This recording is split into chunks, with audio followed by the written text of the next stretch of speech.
Imagine waking up tomorrow and realizing someone has completely erased themselves from the world. No job, no social media, no friends who know where they went.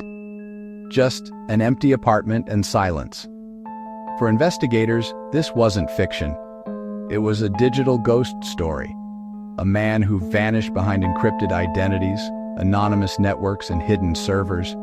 For years, no one knew who he was. He believed he had done the impossible. He believed he had deleted himself. But there was one thing he forgot.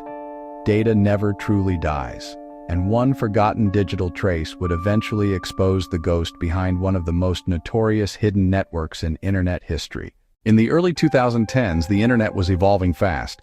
Beneath the normal websites people visited every day, another internet existed. Hidden networks, encrypted communication, anonymous marketplaces operating beyond traditional law enforcement. One of the most mysterious platforms to emerge during this time was a website called Silk Road. Operating on the Tor network, the site allowed users to buy and sell illegal goods anonymously. Payments were made using cryptocurrency. User identities were hidden behind encrypted aliases, and the person running the entire operation used a mysterious name, Dread Pirate Roberts. No one knew who he was. Not his real name, not his location, not even his country. Yet this invisible figure was running an online marketplace worth millions of dollars. To investigators, it seemed almost impossible.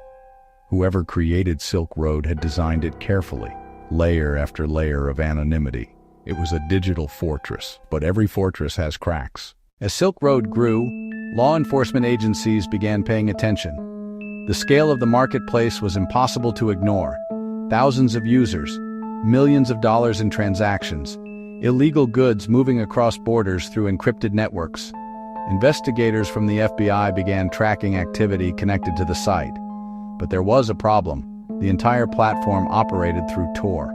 Tor hides user locations by routing traffic through multiple global servers. Each layer of encryption made tracking the real operator nearly impossible. It was like chasing a shadow through a maze. Yet investigators believed something simple. No system is perfect, and somewhere in the complex architecture of Silk Road, a mistake existed.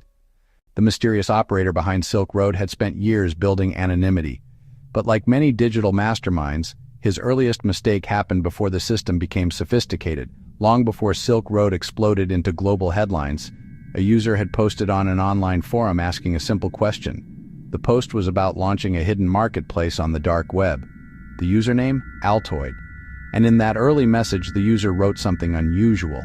He invited people to contact him at a Gmail address. Investigators eventually discovered something shocking.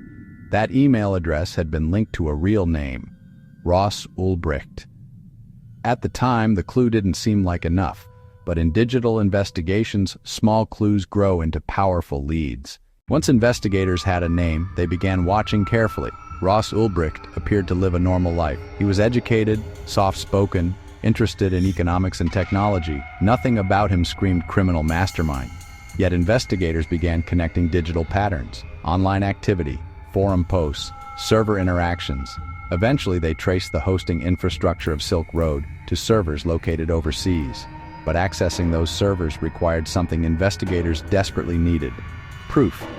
So they kept watching, waiting, collecting every possible digital breadcrumb, because even the most careful hacker eventually slips. Then one detail changed the investigation completely. A misconfigured server revealed something investigators rarely get in anonymous networks: an IP address. For a brief moment in the site's early development, Silk Road had leaked information connecting it to a physical machine. That leak gave investigators a direction. From there, they began mapping activity patterns, login times, forum messages, server administration, and the timeline began matching Ross Ulbricht's daily routine. The ghost suddenly had a shadow, but investigators needed undeniable proof, something that would connect Ross Ulbricht directly to the identity of Dread Pirate Roberts. That moment would finally arrive in a public library in San Francisco. In October 2013, FBI agents watched as Ross Ulbricht sat in a public library using his laptop. They knew something important. If he closed the laptop, the encrypted evidence could disappear forever. So agents staged a distraction. Two undercover officers created an argument nearby. When Ulbricht turned his head for just a second, another agent grabbed the laptop before it could be closed, and on that screen was the administrator panel of Silk Road. The ghost had finally been unmasked. Ross Ulbricht was arrested on the spot. The man who believed he had erased his identity had been exposed by the digital trail he thought no one would ever find. The story of Silk Road revealed something powerful about the modern world. You can change your name, move across cities, hide behind encrypted networks, but every digital action leaves a shadow, and sometimes, one forgotten trace is all it takes to turn a ghost back into a person. Because on the internet, nothing truly disappears. If you enjoy deep dive crime stories like this, make sure to subscribe for more real investigations and mysterious cases every week. And tell me in the comments, do you think it's still possible to completely disappear in the digital age? Or does the internet always remember?